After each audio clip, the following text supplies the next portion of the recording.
오늘은 남의 교회 얘기 좀 해보겠습니다. 우리 교회는 아니고요. 남의 교회에서 일어난 일입니다. 2000년 전의 일인데요. 로마에 처음 교회가 세워졌습니다.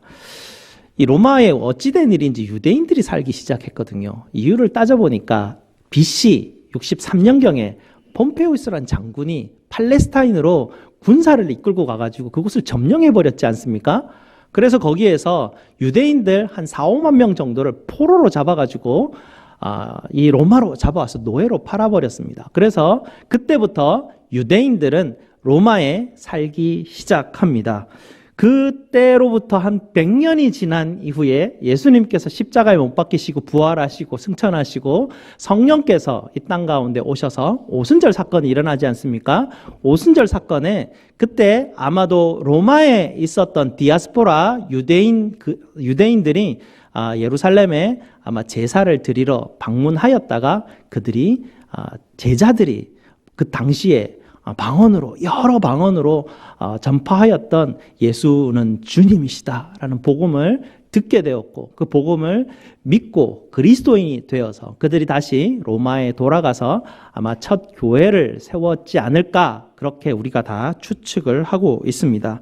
처음에 이 유대인 그리스도인들이 예수를 믿게 되고 자기 터전인 로마로 돌아와서 교회를 세우면서 그들이 함께 모여서 기도하고 성령께서 이루시는 힘으로 말미암아서 공동체가 세워져 가고 또 다른 유대인들을 전도를 하고 유대인뿐만 아니라 그 근방에 있는 이방인들에게도 전도를 하면서 이 로마 교회는 점차 자라갔습니다. 그런데 어쩐 일인지 AD 49년 클라우디우스 황제가 재임하던 거의 막바지 시절에 어떤 사건이 있었습니다. 이 사건으로 말미암아서 이 황제가 칙령을 내립니다. 유대인들은 로마로부터 다 추방해라! 다 추방을 당해버립니다. 그 추방되는 사건 때문에 갑자기 로마 교회에 큰 어려움이 생기게 됐죠. 당시 유대인 그리스도인들이 로마 교회에 주도적인 역할들을 했지만 이 주도적인 역할들을 하던 사람들이 다 빠져나가고 이방인 그리스도인들이 남게 되었습니다. 이들이 아마 작았지만 함께 남아서 그곳에서 또 주께서 주신 은혜 가운데 또 열심히 신앙생활하고 전도하고 이 로마 교회는 그 이후로 이제 이방인 그리스도인들이 주축이 되어서 교회가 계속 자라가게 됩니다.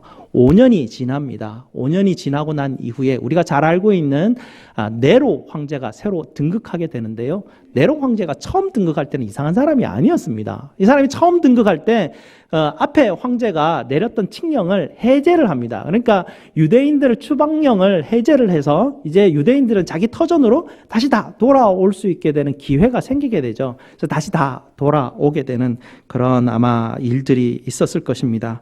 그러면서 이 유대인 그리스도인들이 로마 자기 교회로 돌아와 보니 어떻게 됐습니까? 5년 동안 교회가 많이 힘들 줄 알았는데 그래도 이방인 그리스도인들이 힘을 내어서 더 많은 성도들이 함께 그곳에서 예배 드리고 있는 모습들을 보면서 아마 처음 조우를 하였을 때 이 두 그룹은 굉장히 기뻐하고 즐거워하였을 것입니다. 하지만 이 두 그룹이 한 공간에서 한 공동체를 이루어 간다는 게 굉장히 쉽지만은 않았습니다. 왜냐하면 아마 이런 일이 벌어졌을 것 같아요. 추측을 해보면 이 로마서를 보게 되면 이 두 그룹이 굉장히 험난하게 싸우는 장면들을 추측할 수 있는 장면들이 굉장히 많이 나옵니다. 그런 걸 보면 이렇게 예상을 할 수가 있는데요. 이방인 그리스도인들이 우리를 전도하고 우리를 돌보던 유대인 그리스도인들이 돌아오니까 얼마나 좋아요. 그러니까 정성을 다해서 그들이 고기 반찬 많이 차려놓고 막 대접을 했는데 유대인 그리스도인들이 오자마자 음식을 보더니 아무도 먹지 않는 거예요. 그러니까 이 이방인 그리스도인 중에 성질이 좀 까칠한 사람이 한마디를 하기 시작합니다. 저 사람들은 도대체 어떻게 된 사람들이야? 우리가 예수 그리스도를 믿고 예수님께서 십자가에 못 박혀 죽으심으로 말미암아서 율법의 모든 요구를 다 완성시키셨기 때문에 하나님이 우리에게 주신 이 모든 음식들을 다 감사함으로 우리가 먹으면 되는 것인데 저들은 예수 믿는 사람들이 어떻게 저런 것도 알지 못해? 라고 비난하기 시작합니다. 그러니 그 이야기를 들었던 유대인 그리스도인 중에 또 성질이 까칠한 사람이 그것을 듣고 뭐라고? 이 뿌리도 없는 것들이 경건이 도대체 무엇인지도 모르는 것들이 하고 이제 나서지 않았겠습니까? 왜냐하면 유대인들은 그들은 먹지 않는 음식들이 굉장히 많았습니다. 채식을 주로 했었고요. 그들은 정해놓은 날들이 있었습니다. 6월절이 되면 죽었다 깨어나도 6월절은 반드시 지켜야 되는 사람들이었습니다. 어릴 때부터 그렇게 훈련돼 왔었기 때문에 그렇게 하지 않으면 하나님을 섬기는 것이라고 그들은 생각하지 않았기 때문에 그렇죠. 이 두 그룹은 이렇게 분란이 시작이 되었을 것 같습니다.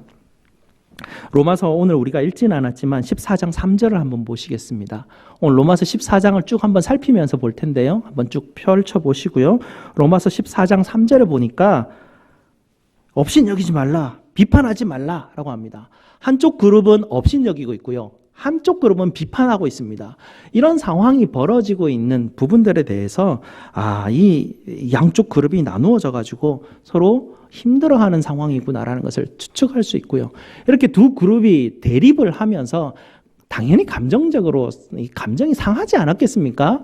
여러분, 감정이 상하고 난 이후로 어떤 일들이 벌어지게 됩니까?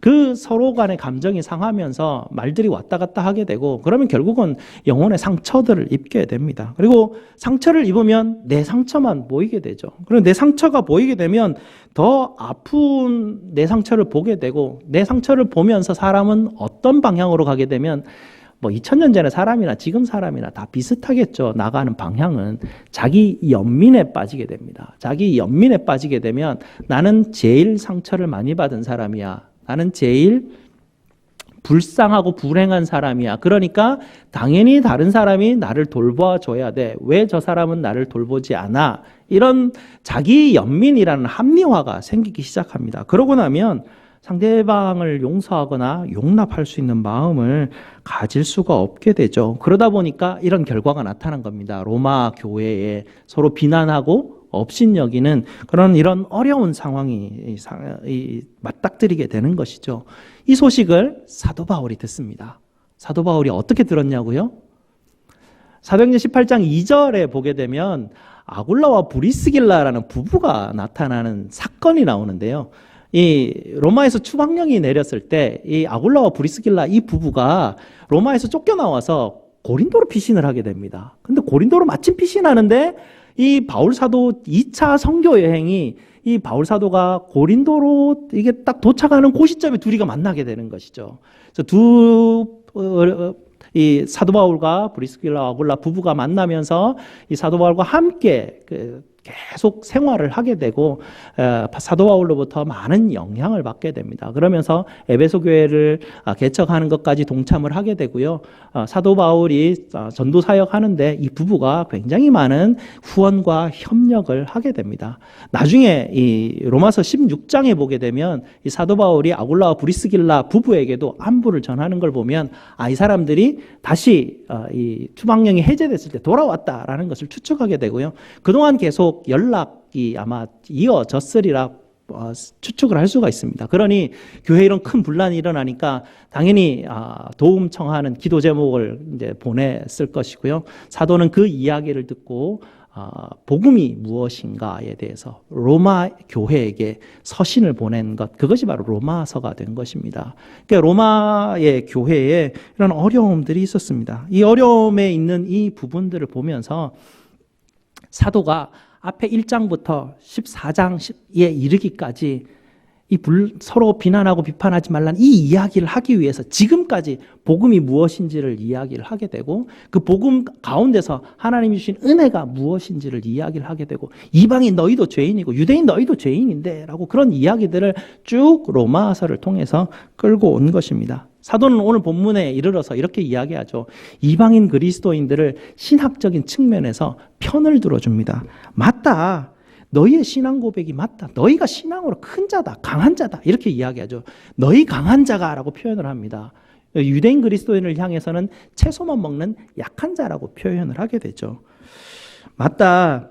예수님께서 십자가에 못 박히시고 율법의 요구를 만족하셨기 때문에 더 이상 율법에 매이지 않고 자유하게 되는 이 신앙을 고백하는 너희가 믿음의 큰 자 맞다. 특정한 날이 성일이 아니라 매일매일이 이제는 하나님 앞에서 거룩한 날이고 하나님께 찬송하며 예배하는 하나님 앞에 거룩한 산제사로 드리는 영적 예배로 드리는 너희가 믿음의 강한 사람 맞다라고 이야기합니다.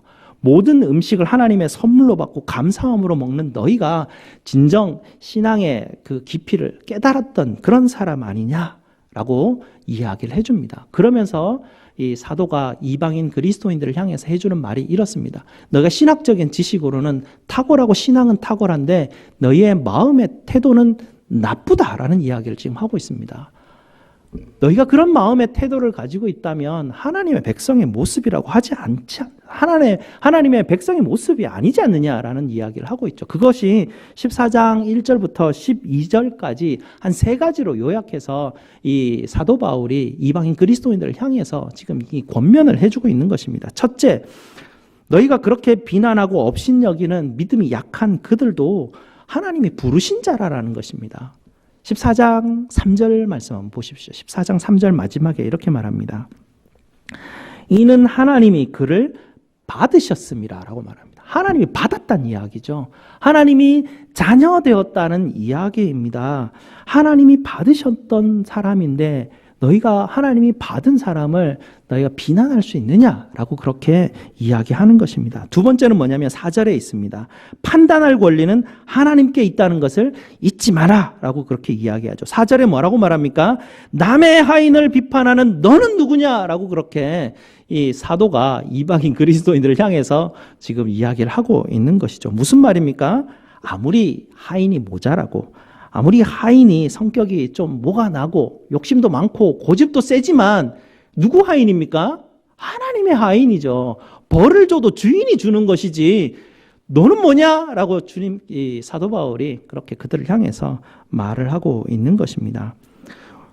우리는 모두 예수 그리스도를 주님으로 나의 주인으로 모시고 있는 신앙인들입니다. 그러니 우리는 다 누굽니까? 그리스도인의 청지기이죠. 그리스도의 청지기인 것입니다. 그리스도의 청지기가 주인께서 부르신 그 하인을 비판하는 우리를 보고 이 사도가 이 상황을 지금 설명을 해주고 있는 것입니다. 지금 우리가 이러고 있다는 이야기를 해주고 있는 것이죠.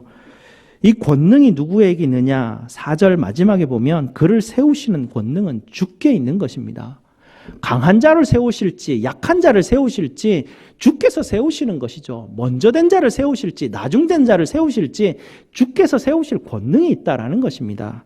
내가 가지고 있는 생각이 옳다고 주장해서 다른 사람과 나를 구별해서 그 사람과 나를 따로 둘 필요가 없다라는 이야기죠. 나를 택하실지 저를 택하실지 오늘은 나를 택하실지 내일은 저를 택하실지 그 하나님의 권능에 달려있다는 이야기를 하고 있는 것입니다. 주인의 자리에 감히 서지 말라는 이야기죠. 주인의 자리에 서려고 하는 것은 아담의 범죄 가운데 돌아가는 것이고 다시 예수 그리스도의 십자가를 부인하는 행동 아니냐라고 그렇게 이야기하는 것 같습니다. 세 번째는 하나님을 위해서 하는 그들의 마음을 존중해 주라는 이야기죠. 신앙이 약한 자들이 채식을 먹을 수밖에 없고 특정한 날을 지키려고 하는 것 신학적으로 보면 굉장히 좀 안타깝다. 하나님이 우리에게 주신 은혜가 얼마나 큰데 이 자유를 누리지 못하고 저들이 채식만 하고 특정한 날에 매여서 저렇게 삶을 살아가는지 참으로 안타까운 일이지만 유대인 그리스도인들의 입장에서 보면 저들도 다 채식하는 것, 특정한 날을 지키려고 하는 것, 다 하나님을 위해서 하는 일 아니냐. 그러니까 하나님을 위해서 하려고 하는 그 마음을 너희가 이해해주고 존중해줘라 라고 그렇게 믿음이 강한 자에게 권면을 해주고 있는 것입니다. 10절을 한번 보십시오.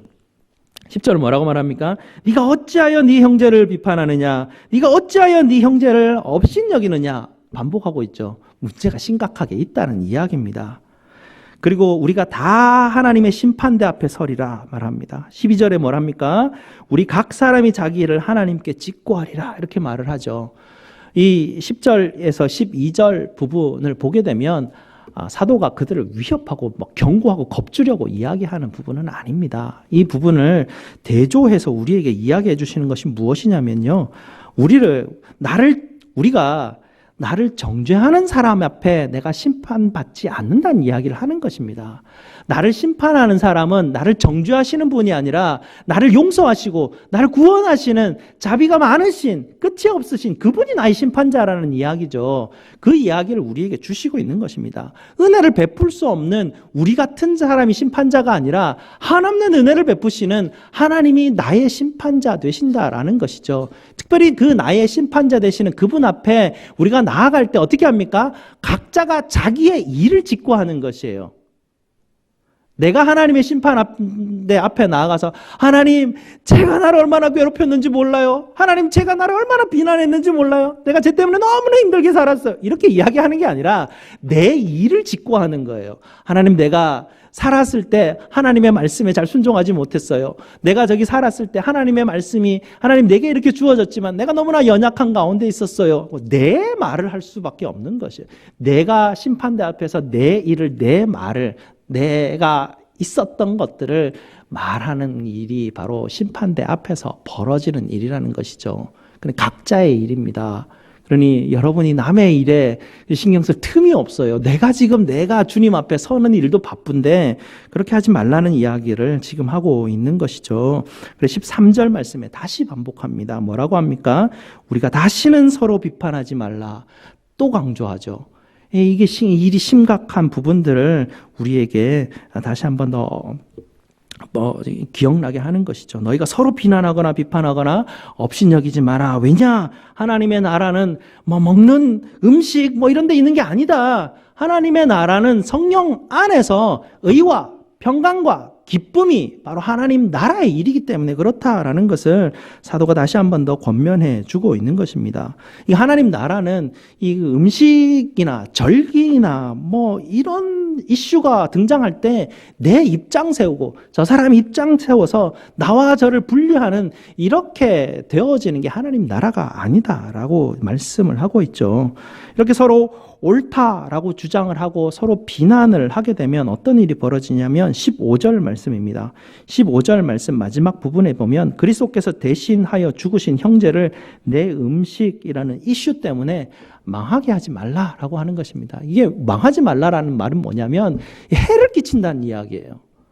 내가 어떤 이슈가 딱 등장했을 때 뭘 먹느냐의 문제가 아니에요. 이게 유대인 그리스도인들이 가지고 있는 어떤 특정한 믿음이 약한 부분에 있어의 이슈인데 이걸 가지고 내가 믿음이 있다고 내가 어떤 입장에 딱 서버리면 저 사람과 나가 분리된다는 이야기죠. 그렇게 되면 저 사람에게 영혼의 해가 된다는 이야기를 지금 하고 있는 것이에요. 그러니 어떻게 해야 합니까? 20절 말씀에 다시 한 번 더 반복하는 것도 한 번 더 봅시다. 20절에 뭐라고 말합니까? 14장 20절에 음식으로 말미암아 하나님의 사업을 무너지게 하지 마라라는 것이죠. 이 먹는 것이라는 이슈 때문에 유대인 그리스도인들이 자기 입장에 서고 이방인 그리스도인들이 자기 입장에 서는 것, 각자 자기 입장에 서서 말하는 것, 그것으로 말미암아 하나님의 사업이 무너질 수 있다라는 것입니다. 그런 일들 우리가 하면 안 되지 않느냐라는 이야기를 사도가 지금 하고 있습니다. 하나님 나라는 무엇입니까? 하나님의 나라는 성령 안에서 의와 평강과 기쁨을 목적으로 하고 있습니다. 성령 하나님이 우리를 인도하시는 것이, 그 인도하심을 따라가는 것이 하나님 나라의 일입니다. 성령 하나님이 우리를 어디로 인도하시느냐? 막 기도를 해보니까 하나님이 저기로 가라, 하나님이 저걸 저렇게 해주신 것 같다, 이게 아니고 성령 하나님이 나를 인도하시는 방법이 무엇입니까? 예수 그리스도께서 가르치시는 말씀을 기억나게 하는 것이 성령 하나님이 우리를 인도해 가시는 방법입니다. 성령 하나님이 말씀을 기억나게 하셔서 나를 어디로 인도해 가십니까? 의의 자리로, 화평의 자리로, 기쁨의 자리로 우리를 인도해 가시는 것입니다. 내가 내 입장을 가지고 있으면 성령 하나님의 인도하심을 받을 수가 없습니다. 내가 내 입장에서 내가 내 상처 부여잡고 있으면 성령 하나님이 나를 의로, 평강으로, 기쁨으로 인도하시는 곳에 내가 나아갈 수 없는 기가 막힌 너무나 손해를 볼 수밖에 없다는 이야기죠. 나만 손해봅니까? 상대방도 영혼에 큰 해를 끼친다라고 그렇게 말을 합니다. 어떻게 해야 됩니까? 의가 어디에 있습니까? 평화, 화목함이 어디에 있습니까? 십자가 아닙니까? 십자가에서 의가 이루어지고 십자가에서 평화가 이루어졌지 않습니까? 우리의 입장, 내 상처, 내 문제, 내 관점, 십자가 앞에 가져가라는 이야기죠. 그 앞에 날마다 가서 거기에다가 내려놓아야 됩니다. 이 끝이 없어요. 왜냐하면 우리의 존재성 자체가 어느 입장에 설 수밖에 없기 때문에 그래요. 아니 뭐 이방인 그리스도인이 뭐 유대인 그리스도인 입장에 설 수 있습니까? 못하죠. 뭐 안 되는 일이에요. 하지만 날마다 내가 가진 입장을, 내가 가진 그로 인해서 나누어진 것 때문에 해받은 것, 상처받은 것, 이것을 십자가 앞에 가서 계속 내려놓으라고 이야기하는 것입니다. 그래야 거기에 의가 있고 거기에 평강이 있고 거기에서 하나님께서 우리에게 주시는 기쁨이 있다라는 이야기를 우리에게 주시고 있습니다. 사도 바울은 14장 이후에 적용되는 이 부분을 어디서부터 끌고 가고 있습니까? 로마서 12장 1절 말씀부터, 우리가 잘 알고 있는 로마서 12장 1절 말씀부터 끌고 가고 있죠. 너희 몸을 하나님이 기뻐하시는 거룩한 산 제물로 드리라. 이는 너희가 드릴 영적 예배느리라. 이 선언에 대한 적용이 이 이후에 쭉 나타나는 것이거든요. 우리의 몸을 들여서 거룩한 산제사로 드리는 것이 물론 중요합니다. 예배 시간 잘 나와서 예배 꼬박꼬박 예배 참석하는 게 굉장히 중요한데, 예배 꼬박꼬박 참석하는 게 예배 드리는 것이다라는 얘기를 하는 게 아니에요. 교회 와서 내 몸을 산제물로 드리라 하니까 내 몸을 죽여서까지 내 몸이 무너지도록 이 교회 와서 내가 헌신하고 내가 교회에 열심히 일을 해야 된다, 그 이야기를 하고 있는 것이 아닙니다. 내 몸을 산제물로 드리라는 것은 내 몸 안에서 영적 싸움이 일어나고 있다는 이야기죠. 우리가 이미 구원받았지 않습니까? 그러나 아직 구원의 완성은 남겨져 있습니다. 긴장 가운데 삶을 살아가는 우리에게 몸이 사실은 영적 전쟁터가 된다는 이야기죠. 지난주에도 한번 우리가 오후 예배 때 말씀드렸는데, 우리의 몸이 의의 병기로 쓸 것이냐, 우리의 몸이 이제 사단의 병기로 쓰여질 것이냐, 그것이 우리에게 놓여져 있는 문제라라고 그렇게 가르쳐 주고 있습니다. 그러니 영적 예배는 어디에 있습니까? 내 입장, 내 생각, 내 상처를 날마다 의의 자리, 화목의 자리인 십자가 앞에 계속 가져가는 것, 이게 영적 예배라는 것입니다. 그렇게 되었을 때 우리는 내 입장에서 상대를 비난하고 비판하는 것이 아니라 내가 십자가의 눈 아래에서 상대방을 이해하고 품고 사랑할 수 있는 힘이 거기서 온다라는 이야기를 우리에게 해주고 있는 것입니다. 그것이 날마다 우리가 주님 앞에 드려야 될 영적 예배라고 우리에게 말씀하고 계십니다. 내 입장 붙들고 내 생각과 내 상처 붙들고 예배 참석할 수 없습니다. 이것을 십자가 앞에 내려놓는 것이죠. 우리가 왜 예배 시작하기 전에 우리가 죄사함을 고백합니까?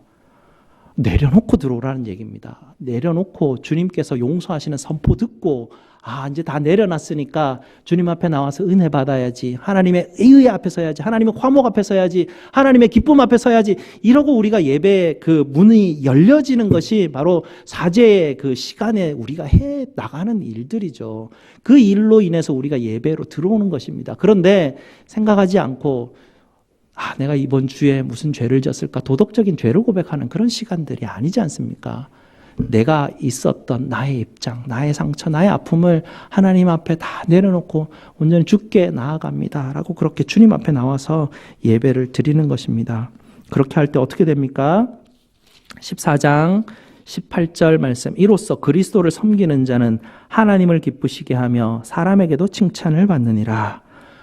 이렇게 하나님 앞에 온전히 믿는 신앙인으로 섰을 때 그게 하나님을 기쁘시게 하는 일이라는 것입니다. 그게 우리에게 주어지는 기쁨이라는 이야기를 사도는 우리에게 말해주고 있습니다. 마지막으로 강한 자가 연약한 자를 사랑하는 것이라고 권면하고 있습니다. 너희 이방인 그리스도인들은 모든 것을 먹고 모든 날에 자유할 권리를 너희가 이해하고 있고 누리고 있다. 그러나 교회 공동체 안에는 믿음이 부족한 자가 있다. 지식이 부족하고 용기가 부족한 그런 사람들이 있다라는 이야기입니다. 연약한 사람들이 있으면 나는 많이 깨달았고 나는 신앙이 좋으니까 나는 훨씬 더 큰 폭으로 나는 할 수 있으니까 나는 마음대로 할 거야. 그것 때문에 신앙이 약한 사람이 상처를 입으면, 그것 때문에 신앙이 약한 사람이 불편하면 그것이 뭐라고 합니까? 그것이 악한 것이라고 이야기하는 것입니다. 아니, 나는 선한 것이었는데 갑자기 이게 돌변해서 악한 것이 될 수 있다는 이야기를 하는 것입니다. 우리가 약한 사람을 위해서 내가 자유할 수 있지만, 내가 그런 권한들을 가지고 있지만 그것을 내가 다 쓰지 않고 제한하고 절제하고 내려놓을 수 있는 것, 그것이 바로 사랑이라는 것이라고 말씀해 주고 있습니다. 상대방을 배려하고 상대방을 사랑하는 사람이 믿음이 강한 사람입니다. 내 입장을 붙들고 있고 내 옳다는 것을 붙들고 있으면 어떤 사람이 됩니까? 아직 믿음이 약한 사람이라는 것이죠. 그러니 믿음이 강한 사람이 믿음이 약한 사람을 사랑하는 것이 맞습니다. 그러니 15장 1절에 뭐라고 말합니까? 믿음이 강한 우리는 이라고 말하는 것은 이방인 그리스도인들과 사도 바울을 이끄는 것이죠. 강한 우리는 마땅히 믿음이 약한 자, 이 유대인 그리스도인들입니다. 채식만 먹고 막 절기 때문에 전전긍긍하는 이런 사람들의 약점을 담당하고 자기를 기쁘게 하지 아니할 것이라고 그렇게 권면하고 있습니다.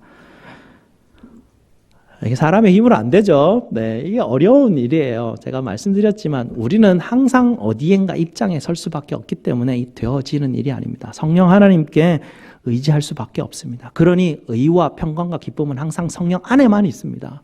거기 밖에서는 우리가 내 노력과 내 실력으로는 도무지 이룰 수가 없는 것들이에요. 성령께서 나를 인도하시는 그곳으로 나아가면 지역적인 문제가 일어났을 때 성령께서 내게 지혜를 주십니다. 이거 지역적인 문제인데, 이거 먹고 마시는 문제인데 이걸로 내가 내 입장 세우는 것은 옳지 않은데라는 지혜를 주님께서 내게 주십니다.